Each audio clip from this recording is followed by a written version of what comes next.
Mula kay Philippines, trending news kakapasok lang mga tol. President Marcos winasak ang ultimatum ng China. Pumalag. Mga Chinese pinalayas na sa Pinas lahat. Uy, title lang yan mga tol, binasa lang natin. Bibigyan natin to ng reaction, commentary, opinion, criticism, at kung ano-ano pa. So bago natin to simulan, huwag mong kalimutan mag-subscribe kay Philippines Trending News. Nakalagay po ang link sa ibaba. At kung bago ka pa lamang dito at trip mo yung mga ganitong klaseng reaction, commentary, sa mga ganitong klaseng balita na may kinalaman sa West Philippine Sea, huwag mong kalimutan mag-subscribe. Click mo na rin ang notification bell para ma-notify ka pag may mga bago tayong reaction video tulad nito. So wag na natin patagalin pa, panoorin na natin to mga tol. Sa iba pang mga balita, bumuo na si Pangulong Ferdinand Marcos Jr. ng isang konseho para paghandaan ang pag-host ng Pilipinas sa Association of Southeast Asian Nations o ASEAN Summit Meetings sa taong 2026. Sa bisa ng Administrative Order No. 17, binuo ng Pangulo ang ASEAN National Organizing Council para mapangasiwaan ang pagpaplano, pagpapatupad at monitoring ng mga programa, aktibidad at proyekto para sa hosting ng naturang Regional Summit. Itinalaga si Executive Secretary Lucas Bersamin bilang chairman ng konseho at mayroon ding 3 vice chairpersons, kabilang dyan ang Foreign Affairs Secretary for ASEAN Political Community, Trade Secretary for Economic Community at Social Welfare Secretary for Socio-Cultural Community. Ang mga kalihim naman ng Department of the Interior and Local Government, Department of National Defense, Department of Public Works and Highways, Department of Transportation, Information and Communications Technology, Tourism at ang Presidential Communications Office ang itinalagang mga miyembro ng konseho.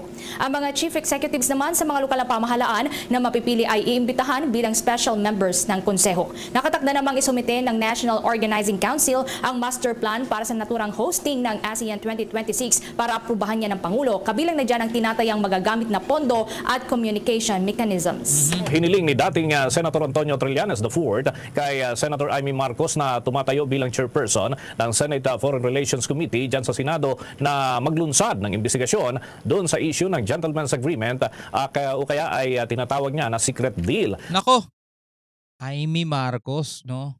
Iimbestigahan Duterte. Ay nako, mukhang malabo yan mga tol. Alam naman natin kung paano ipinagtatanggol ni Senator Amy Marcos to. No, no hate kay Senator Amy Marcos, no? Pero parang tumatanaw kasi siya ng utang na loob kay Digong dahil sa pagpapalibing sa kanyang ama, mga tol. Pero ang pagtanaw ng utang na loob mga tol dapat hindi nako-compromise, no, yung kalagayan ng ating bansa, no? Sana hindi ganoon. Sa pagitan ni dating Pangulong Rodrigo Duterte at ng bansang China, kaugnay ng isinasaad doon sa mga nakapaloob na issue dyan sa BRP Sierra Madre, dyan sa parte ng Ayungin Shoal, at ang panawagan nga ng dating mambabatas ay kasunod rin ng pahayag ni dating Presidential Spokesman Harry Roque na may verbal agreement si dating Pangulong Rodrigo Duterte sa China na maaaring maghatid sa Pilipinas ng ilang mga problema sa hinaharap na panahon kung magtutuloy-tuloy ang naturang pagsasakatuparan ng deal na ito umano, ayon naman sa ilan, ay labag doon sa mga panuntunan ng ating bansa dahil ito ay sumasaklaw doon sa issue ng soberanya ng Pilipinas at yan umano ay hindi pinapayagan ng ating konstitusyon. Saka alam nyo, marami tayong narinig ng mga kwento-kwento. Well, hindi naman natin inabutan, no? Ako personally, hindi ko inabutan ng panahon ni Marcos dati. Yung tatay na ang West Philippine Sea daw ay bantay sarado ng Pilipinas dati. Pag may mga pumapasok daw dyan, kinakanyon daw talaga ni Marcos dati. Yun ang kwento-kwento lang naman mga kapatid, no? Pwede kayo magkomento sa ibaba kung may katotohanan yun o hindi, no? Pero kung yun man ay totoo, sana ganun din sana ang pananaw ni Senator Amy, mga kapatid, sa usaping West Philippine Sea. Kasi ang West Philippine Sea, mga tol, hindi lang natin mapapakinabangan sa panahon natin ngayon o sa era natin ngayon, kundi hanggang sa mga susunod pang henerasyon, mga tol, 'di ba? Dapat ang mas nakatutok siya sa sa pakinabang ng mas marami, sa interes ng Pilipinas, hindi sa interes lang ng iilan na pinagkakautangan niya ng utang na loob, 'di ba? 'Yun ang problema kasi sa ating mga Pilipino, mga tol, meron tayong ganong kultura, no? Yung utang na loob, 'di ba? Kaya tignan nyo kung paano nila pinagtatanggol si Kibuloy, 'di ba? Lalaki ng utang na loob nila diyan, eh. 'Di ba si Senator Robin Padilla, 'di ba? Ang laki ng utang na loob niya kay Duterte dahil si Duterte luminis sa lahat ng record niya, 'di ba? Saka siya yung nagbigay ng ano diyan ng ano bang tawag doon? Parol ba 'yon? Ewan ko kung anong tawag doon ba, 'di ba? Tapos Sabing gano'n ni Robin, eh, kung huhulihin niyo si Batoy sama niyo na kami. Kami rito mga magkakaibigan wala kaming iwanan, oh, 'di ba? Gano'n, eh, gano'n, eh. So, nako-compromise na mga kapatid yung interest ng Pilipinas dahil sa ganyan.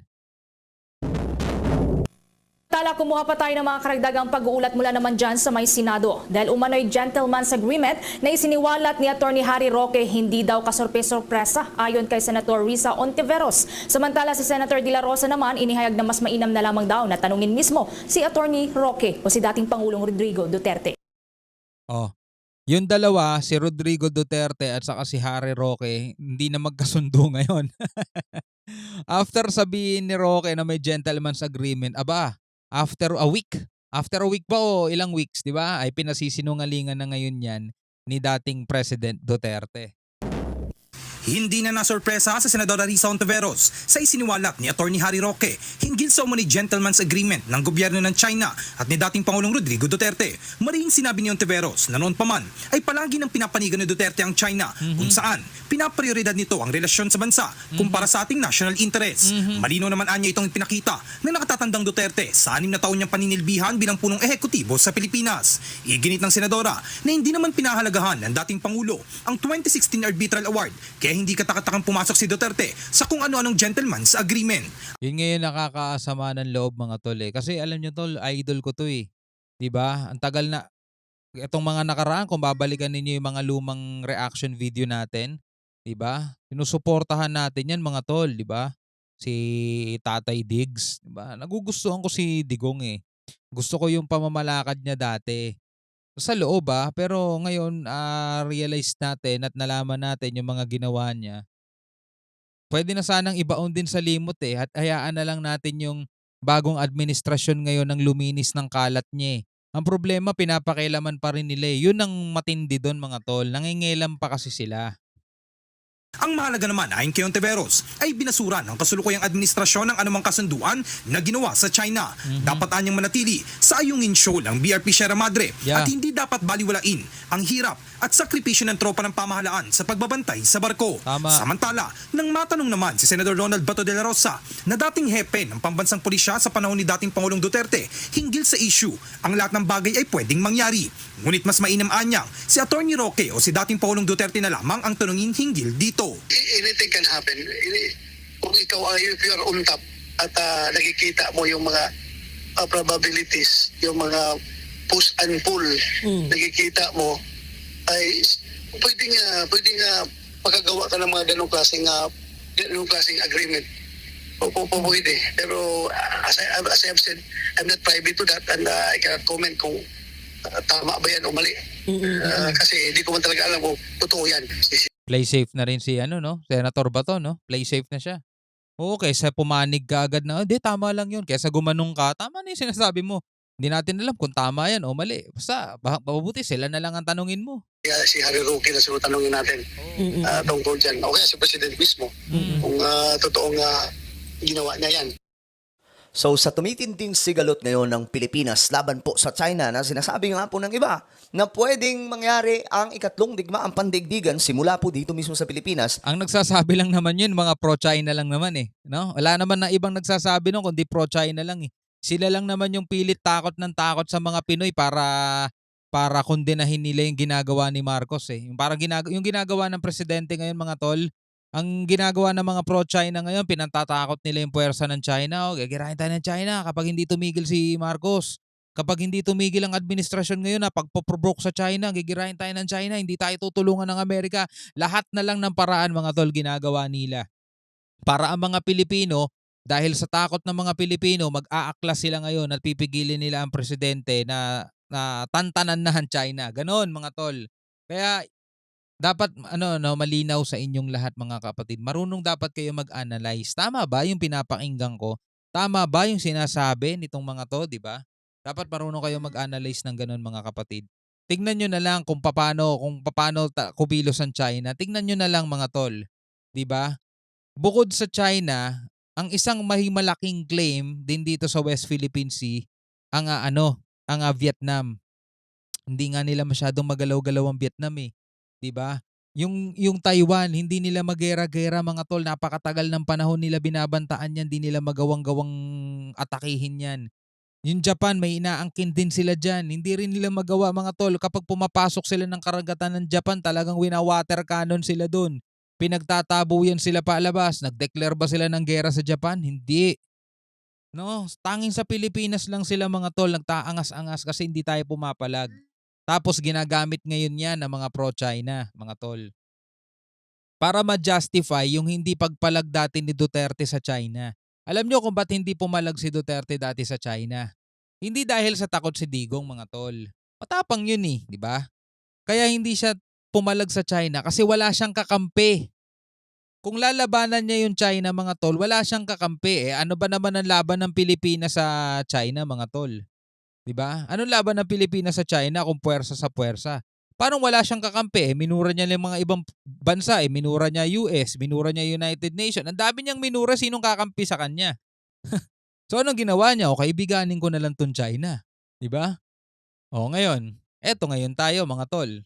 'Di ba? Para ma-justify nila, ito ginagawa nila. Tinatakot nila yung mga Pilipino. Hindi natin kaya China. Gegerahin tayo niyan. Hindi tayo tutulungan ng US. O, di ba yun ang bukang bibig nila? Yun ang bukang bibig ni Roque. Di ba pag nag-livestream nga siya, sinasabi niya, hindi tayo tutulungan ng Amerika.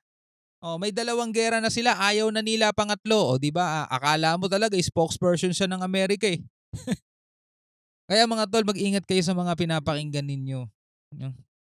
Hindi aatake basta-basta ang China niyan. Sabi nga gano'n ng mga eksperto, ang China, mahilig sila magpalago ng ekonomiya nila, mahilig lang sila magpayaman, pero gera, hindi.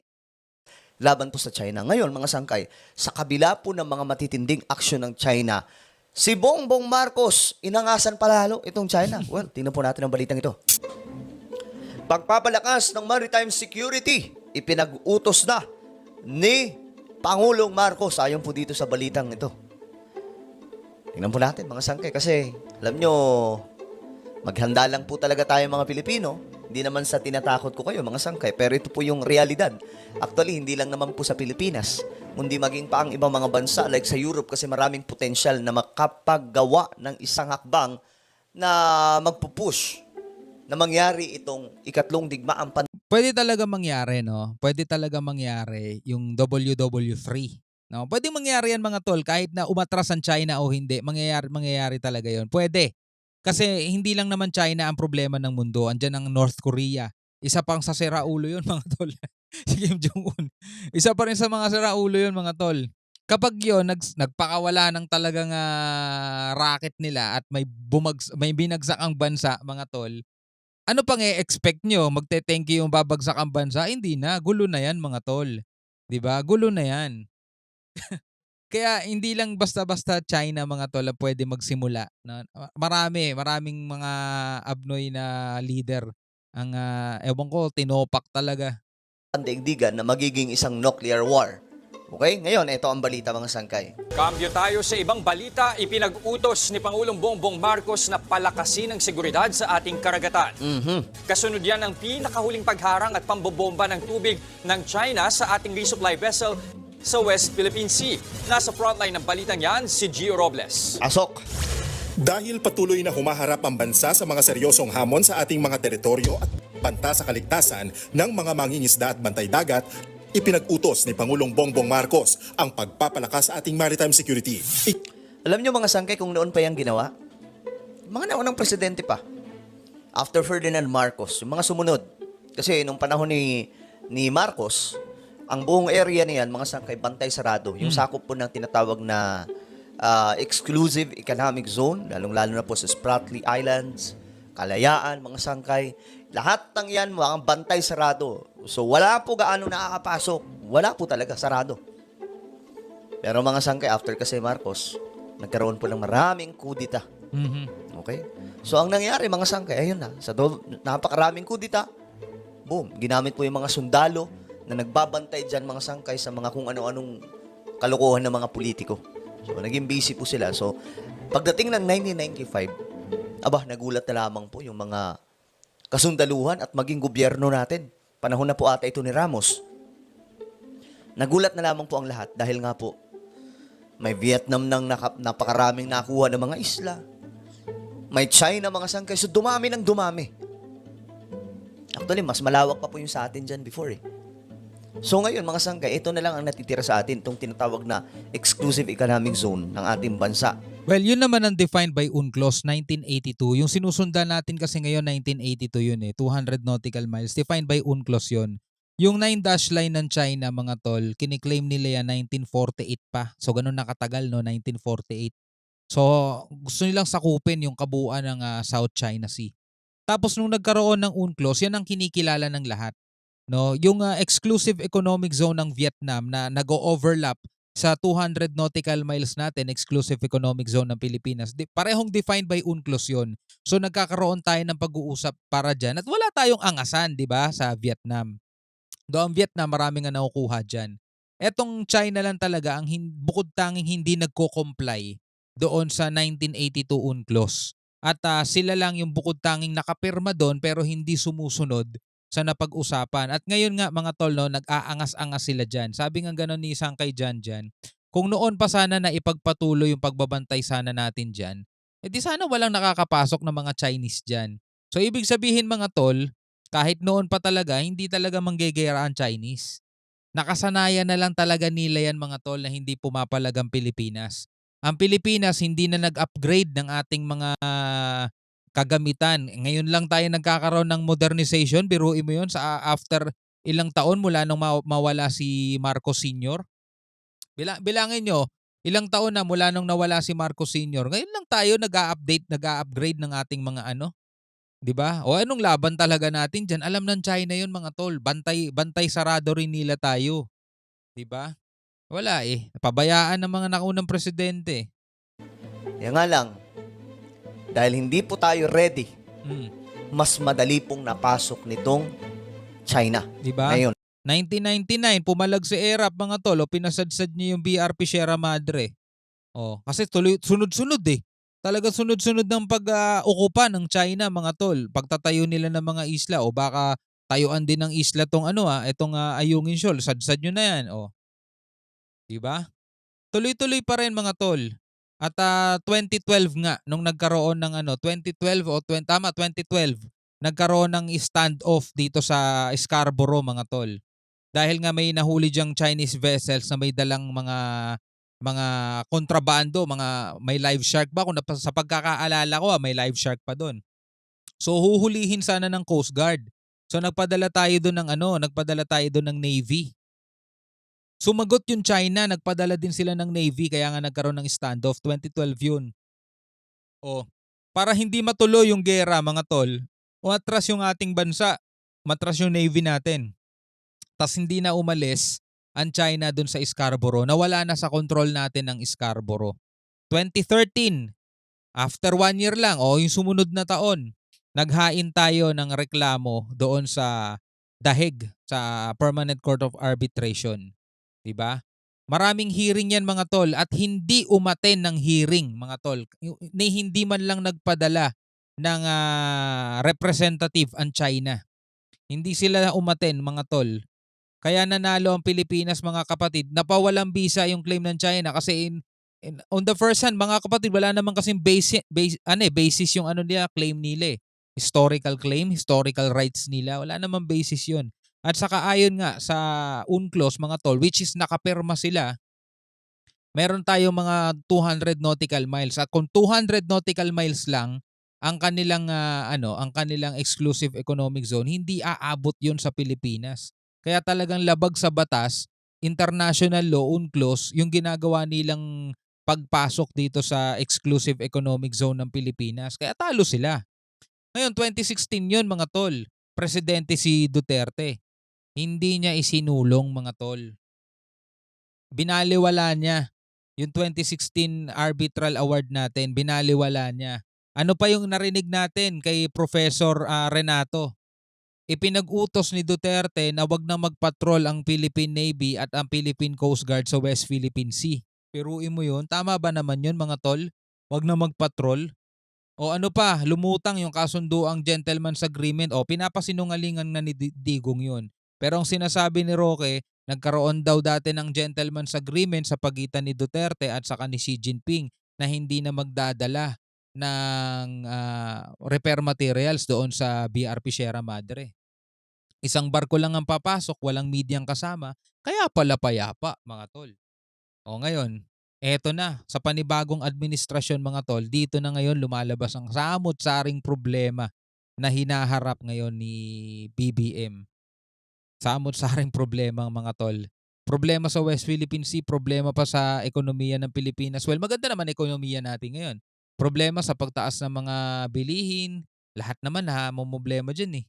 Diba? Kung kulang kinikita mo, edi mag-sideline ka. Yan ang pinaka-solusyon dyan mga tol. Well anyway, wag na nating itutuloy ito mga tol kasi para kay Sangkay Janjan, panoorin nyo na lang sa kanyang video mga tol. No? At maraming salamat sa inyong panonood mga tol. Hanggang sa muli, ako nga pala si Shobal D. Peace out.